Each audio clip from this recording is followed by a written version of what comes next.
দেশের এই রাজনৈতিক ঢামাডোলের মধ্যে বড় ধরনের একটা ভূ-রাজনৈতিক পরিবর্তন হতে যাচ্ছে। সেটা হচ্ছে চীন আওয়ামী লীগ সরকারের প্রতি একচেটিয়া সমর্থন থেকে সরে গিয়ে বাংলাদেশের ভূ-রাজনীতিতে একটা নিরপেক্ষ অবস্থান নিতে যাচ্ছে। এবং প্রধানমন্ত্রীর সাম্প্রতিক সফরে চীন নানাভাবে সেটা বুঝিয়ে দেওয়ার চেষ্টা করেছে। চীনের ফরেন পলিসিতে একটা কথা আছে যে a crossing the river by filling the stone, অর্থাৎ নদীর কোথায়, কোথায় পাথর আছে সেটা জেনে বুঝে তারপর তুমি নদী পার হও।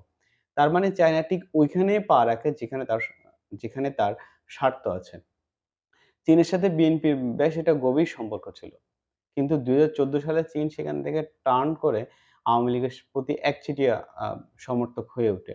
নিঃসন্দেহে এই টার্নের একটা চায়নার একটা পরিকল্পনা ছিল, একটা পলিসি ছিল, একটা প্রত্যাশা ছিল।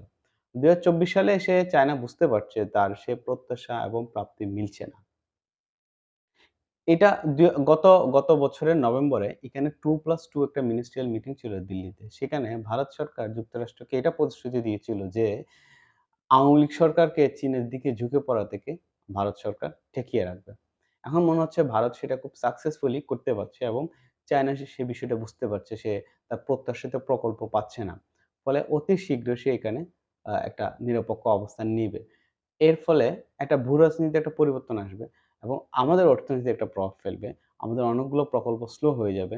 চায়নার অনেকগুলো প্যাকেজ, অনেকগুলো প্রজেক্ট সে আটকিয়ে দিবে এবং সেটার সামগ্রিক পরিস্থিতি আমাদের আ অর্থনীতিতে পড়তে বাধ্য এবং সব মিলে সামনে আমাদের জন্য একটা কঠিন সময় আসছে বলে আমার মনে হয়।